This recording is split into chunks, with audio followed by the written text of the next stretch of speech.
getting charged a fee by a letting agent is about to become illegal. In fact, landlords who try it on will be slapped with a fine of up to £5,000, and if they try again could face criminal prosecution or up to £30,000 in fines. And it's fabulous news for tenants, previously at the mercy of lettings agents who charged as much as £300 for printing a new agreement out, or £200 for changing your surname on the forms. Of course, not all lettings agents were trying it on, but that doesn't mean a lot to you if yours does.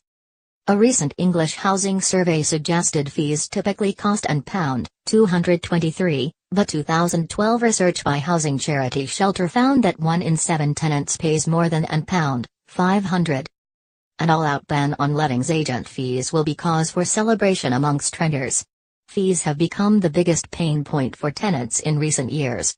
The huge variation in charges, and the lack of clarity as to what they're for, leaves people feeling helpless, said Matt Hutchinson, director at spareroom.co.uk. The issue is that tenants can't choose which agent they use, they have to go with whoever's marketing the property they want. Landlords, on the other hand, can choose who they deal with, so they'll simply choose agents who have a fair and transparent fee structure. The draft tenant fees bill will. Tenants should no longer be hit by surprise fees they may struggle to afford and should only be required to pay their rent alongside a refundable deposit, Communities Secretary Sajid Javid said. The worry is that, in response to this, landlords will just increase rents. There is, of course, a danger that these agents will now try and recoup their losses through alternative means such charging higher fees to the landlord themselves. This would be an around-the-houses way of bypassing the ban on letting fees, as any additional cost to the landlord is likely to be passed down the line in higher rents, said emove.co.uk founder Russell Quirk.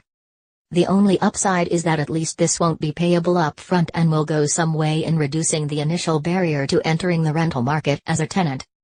But that's not going to happen if past experience counts for anything. Letting agent fees have been banned in Scotland since 2012, so Shelter commissioned independent research to assess the impact of it. They found that any increase in rents was both small and short-lived, and that's if it happened at all, with Scottish landlords no more likely to increase rents after the ban than landlords in the rest of the UK. That's why we campaigned for a ban south of the border too, with the Tories the only party to say they wouldn't before the 2015 election. And that's why we're delighted they have.